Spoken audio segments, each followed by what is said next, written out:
Oiga, Patricio, me imagino que ustedes están atentos a lo que significa innovar en el tema de estos beneficios que reciben las personas que ya han cumplido su etapa laboral y que evidentemente hay que mantener lo que significan sus ingresos en lo que se pueda. En este aspecto, este anuncio que ha hecho el presidente de la República en los últimos días y que se habla de una ley corta respecto a la reforma previsional, ¿podemos de alguna manera detallarle a nuestros seguidores de qué estamos hablando? Sí, sí, efectivamente esta ley corta en lo sustancial muestra tres puntos que son los más importantes, que uno, efectivamente, el primer punto es el aumento en el monto de la pensión básica solidaria hacia los 178.000 pesos aproximadamente, el aumento en ese monto. O sea, se llegaría a ese monto, porque recordemos que eso, la pensión básica también se ha incrementado en diciembre del año 2019, también tuvo un incremento y ahora tendría otro incremento. Estamos de acuerdo, ¿cierto?, que probablemente no sea un monto que todos quisiéramos, pero es una medida, ¿cierto?, de señal que se van aumentando esos montos y que puede servir de pie en el futuro para una reforma más profunda, digamos, que es la que estamos esperando hace muchos años en el tema de pensiones. Un segundo punto también tiene que ver con el aumento de subir la cobertura del pilar solidario, ¿no es cierto?, para abarcar desde el 60 hasta el 80% de la población, lo cual también significaría aumentar el monto de las pensiones de aquellas personas que reciben pensiones bajas. Y el tercer punto que me parece a mí en lo particular muy interesante tiene que ver con la creación de un seguro de lagunas previsionales, porque uno de los problemas que tenemos hoy día los trabajadores chilenos es que tenemos muchas lagunas, lo cual impide generar ahorros más grandes y por lo tanto acceder a pensiones mayores. Por lo tanto, este seguro lo que hace es pagar las cotizaciones previsionales y el seguro de invalidez y sobrevivencia en los casos de desempleo. Por lo tanto, me parece ese punto muy importante. Esos son, a grandes rasgos, los tres temas principales, Miguel Ángel, que estaría abordando esta ley corta de pensiones.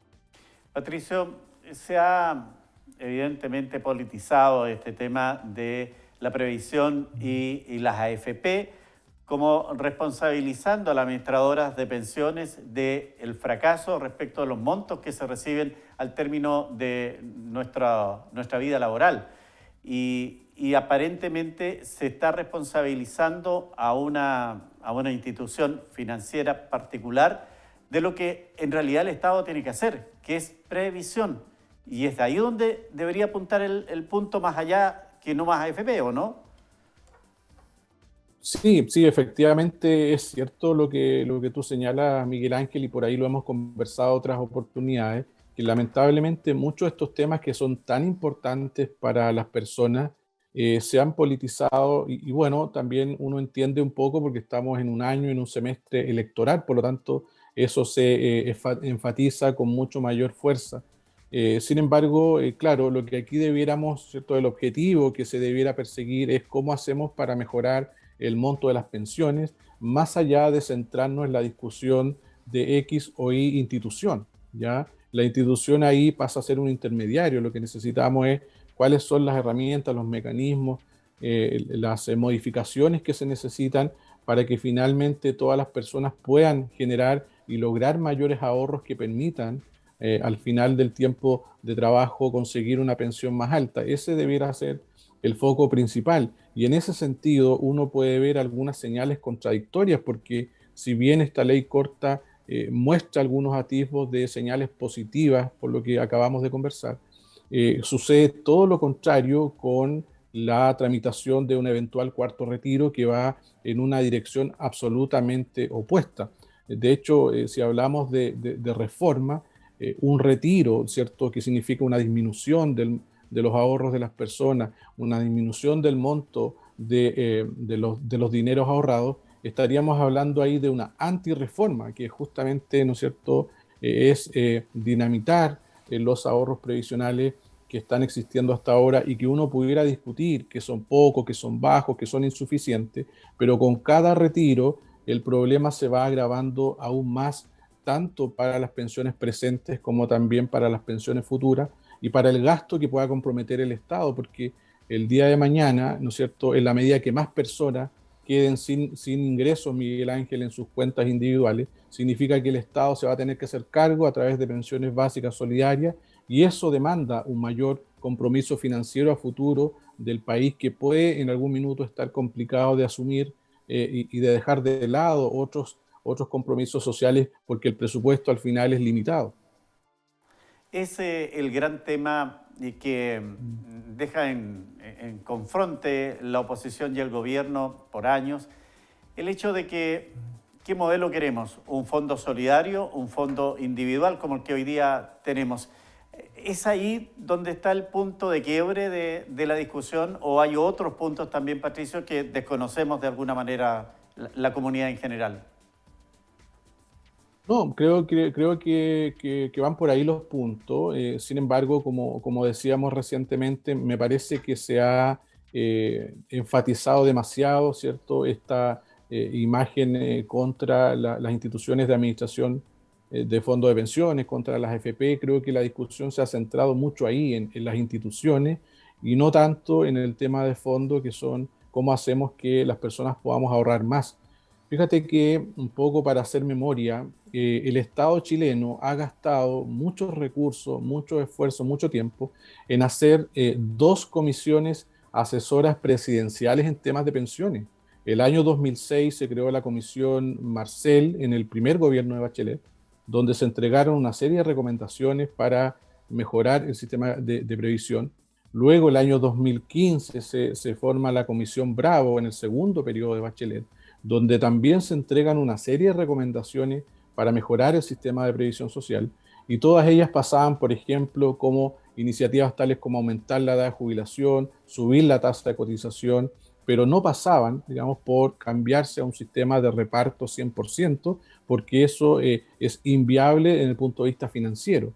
Entonces, se ha gastado tiempo, como decía, en esas dos comisiones, y hoy día estamos discutiendo o llevando a cabo medidas que van en una dirección absolutamente opuesta a ese objetivo inicial, que era aumentar el ahorro de las personas. Hoy día ya se han hecho 3 retiros y se está pensando en un cuarto retiro. Por lo tanto, el monto del que se dispone es mucho más bajo del que disponíamos hace un año atrás. Y aunque nos cambiáramos, Miguel Ángel, a un sistema eventualmente de reparto o mixto, se necesita partir, ¿cierto?, de esos montos, de esos ahorros, que permitan poder pagar las pensiones en la transición hacia el cambio de otro modelo, si es que se llegara a cambiar.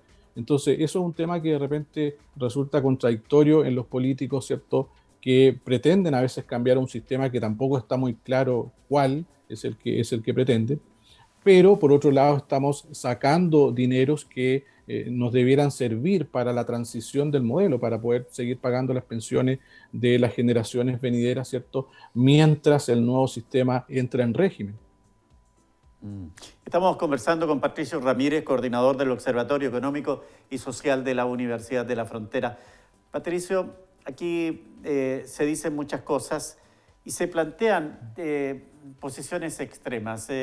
Los que apoyan este cuarto retiro sostienen, los parlamentarios, que cuando se hizo el primer retiro, segundo retiro, tercer retiro, el gobierno dijo: aquí se cae Chile, se acaba el financiamiento, vamos a tener serios problemas. Y dicen: ve, sacaron la plata a la gente y no ha pasado nada. Desde su punto de vista profesional y técnico en este Observatorio Económico y Social, ¿ha pasado algo en nuestro país después de estos 3 retiros que se han efectuado en la AFP? Sí, absolutamente hemos tenido efectos negativos. Ahora, claro, quizás con esas palabras, ¿cierto?, de que se va a caer Chile a pedazos, eso también, claro, es una exageración. Probablemente aquí los extremos siempre son negativos, pero sí tenemos efectos negativos, Miguel Ángel, que están latentes, ¿no es cierto?, en las cuentas individuales de las personas. Hoy día, de acuerdo a las últimas cifras de la Superintendencia de Pensiones, hay 2.300.000 personas con saldo cero en sus cuentas. Eso es el 20% del total de afiliados no tiene dinero ya en sus cuentas. Después, cerca del 45% del total de afiliados, estamos hablando de 5 millones de personas, tienen menos de 1 millón de pesos en sus cuentas de ahorro. Por lo tanto, esos son datos que demuestran el daño quizás un poco oculto que uno no ve de estos retiros, que a nivel agregado sí han tenido efecto en disminuir el ahorro que tienen las personas en sus cuentas individuales. Por lo tanto, si viene un cuarto retiro, muchas de estas personas, ¿cierto? Las que estábamos conversando, las 2 millones de personas que no tienen saldo en su cuenta o estas 5 millones que tienen menos de 1 millón de pesos, van a poder retirar una cantidad bastante menor, ¿cierto? En comparación a personas que tienen ahorros más altos.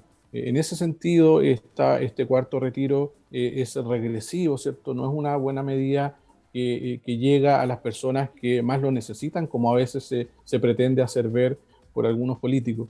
Ahora, naturalmente que aquí, ¿cierto? Hay situaciones particulares y todas las personas, si recibimos un monto de dinero, le vamos a encontrar, sin lugar a dudas, un uso, ¿cierto? Que puede ser positivo, pero más allá de eso, estamos destruyendo un ahorro de un sistema que puede ser bueno, malo, regular, pero que después de estos retiros va a quedar en una situación mucho peor, ¿no es cierto? Tanto para las personas como para el Estado, ¿cierto? Y para el futuro gobierno que tenga que asumir esta situación con una caja, digamos, de ahorro mucho menor a la inicial, independiente del sistema que podamos tomar a futuro, Miguel Ángel, vamos a necesitar esos ahorros para hacer la transición, para pagar las pensiones, mientras un nuevo sistema lograra entrar en régimen, y eso no va a estar, esos montos no van a estar. Otro efecto que se ha visto, ¿cierto?, tiene que ver también con Sí. la inflación, con el aumento de los precios, que sí hemos visto y que sí es algo que puede palpar, yo diría, más directamente todas las personas cuando vamos al supermercado, ¿cierto? Cuando tenemos que pagar, cuando tenemos que comprar insumos básicos o alimentos, hemos visto cómo los precios han ido incrementándose, ¿no es cierto?, en porcentajes que no veíamos hace bastantes años. Y eso, claro, tiene un componente, ¿cierto?, muy importante que ver con estos retiros que se han hecho de los fondos de pensiones. Bueno, ahí está una de las preguntas que me estaban haciendo precisamente Mm, respecto a los efectos que uno puede palpar fácilmente por producto de estos mm, retiros, entre otras cosas, sin duda. Ahora, el tema mm. de la inflación, lo conversábamos el otro día, Patricio, mucha gente dice, pero si hay inflación en todo el mundo, no lo podemos acá atribuir solo al retiro de los fondos de pensiones. Pero alguien me dice, mi madre sacó sus retiros respectivos y no le ha bajado el monto, dice, ¿puede ser eso? Sí.